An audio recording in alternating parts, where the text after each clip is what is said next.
என் குழந்தை வீட்டு சாப்பாடுனா சுத்தமா சாப்பிட மாட்டேங்கிறாங்க. ஆனா ஹோட்டல் சாப்பாடு ஜங்க் ஃபுட்ஸ்னா நல்லா சாப்பிட்றாங்கன்னு சொல்ற பேரண்ட்ஸா நீங்க. அப்படின்னா இதை பாருங்க. நீங்க தெரிஞ்சுக்க வேண்டியது என்னன்னா, வெளி உணவுகள் எல்லாமே நம்ம குழந்தைகளோட மூளையும் டேஸ்ட் பட்ஸையும் ஈர்க்கிறதுக்காகவே செய்யப்பட்டது. ஏன்னா அதுல high salt, high sugar, high fat மற்றும் ஆர்டிஃபிஷியல் ஃப்ளேவர்ஸ் அதுல நிறைய இருக்கு. அது குழந்தைகளோட டேஸ்ட் பட்ஸை ஸ்பாயில் ஆக்குது. அதனால குழந்தைகளுக்கு வீட்டு சாப்பாடு ரொம்ப உப்பு சப்பு இல்லாம தெரியுது. இதிலிருந்து குழந்தைகளை வெளியே கொண்டு வரதுக்கு நாம என்ன பண்ணலாம்? ஃபர்ஸ்ட் ஆஸ் அ பேரண்டா நம்ம ஜங்க் ஃபுட்ஸும் ஹோட்டல் ஃபுட்ஸும் சாப்பிட்றத விடணும். ஏன் அப்படின்னா, குழந்தைகள் நம்ம சொல்றது செய்ய மாட்டாங்க, நம்ம செய்யறதை தான் குழந்தைகளும் செய்வாங்க.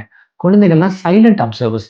நீங்க குழந்தைகளுக்கு தெரியாம ஜங்க்ஸும் ஹோட்டல் ஃபுட்ஸும் சாப்பிட்டீங்கன்னா, நம்ம குழந்தைகள் நம்மளுக்கு தெரியாம ஜங்க்ஸும் ஹோட்டல் ஃபுட்ஸும் சாப்பிடுவாங்க. ஸோ ஃபர்ஸ்ட் நம்ம பண்ண வேண்டியது ஆஸ் அ பேரண்டா நம்ம ஜங்க்ஸ் அண்ட் ஹோட்டல் ஃபுட்ஸை சாப்பிட்றத அவாய்ட் பண்ணணும். ரெண்டாவது, ஃபர்ஸ்ட் ஒரு 3 வாரத்துக்கு குழந்தைகளுக்கு எந்த அவுட் சைட் ஃபுட்ஸும் கொடுக்க வேண்டாம். No biscuits, no chips, no junks, no outside foods. First அவங்க போராட்டம் பண்ணுவாங்க. அதுக்கப்புறம் அவங்களோட டேஸ்ட் பட்ஸ் தானாவே ஃபிக்ஸ் ஆகும். அடுத்தது மீல் டைமை ஃபிக்ஸ் பண்ணுங்க. ஒரு நாளைக்கு 3 மெயின் மீல்ஸ், நடுவில் 2 to 3 ஸ்நாக்ஸ் இன் பிட்வீன் நம்ம கொடுக்கலாம்.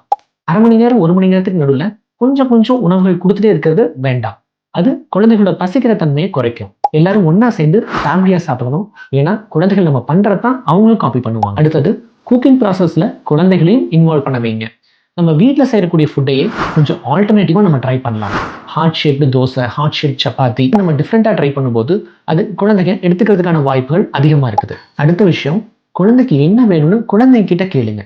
இதைத்தான் சாப்பிடணும்னு ஆர்டர் போடாதீங்க. இன்னைக்கு தோசை சாப்பிட்றியா இல்ல சப்பாத்தி சாப்பிட்றியா அப்படின்னு உங்களுக்கு ஆப்ஷன்ஸ் கொடுங்க. அவங்கள சொல்ல விடுங்க. குழந்தைங்களை ஃபோர்ஸ் பண்ணி சாப்பிட வைக்கிறது, குழந்தைங்கிட்ட கோவப்படுறது, கத்துறது வேண்டாம். அது இன்னுமே தான் பேக் ஃபயர் ஆகும். ஒரு 2 to 3 வீக்ஸ்க்கு டைம் கொடுங்க. எல்லாத்தையும் ஸ்டாப் பண்ணுங்க. குழந்தைங்களுக்கு பசிக்க விடுங்க. வீட்டு சாப்பாடு ஆட்டோமேட்டிக்கா ருசிக்க ஆரம்பிக்கும். ஆரோக்கியமான உணவுகளை கொடுப்போம். வளமான எதிர்கால இளைஞர்களை உருவாக்குவோம். இன்னும் பல பீடியாட்ரிக் அட்வைசஸ்க்கு நம்ம சேனலை ஃபாலோ பண்ணிக்கணும்.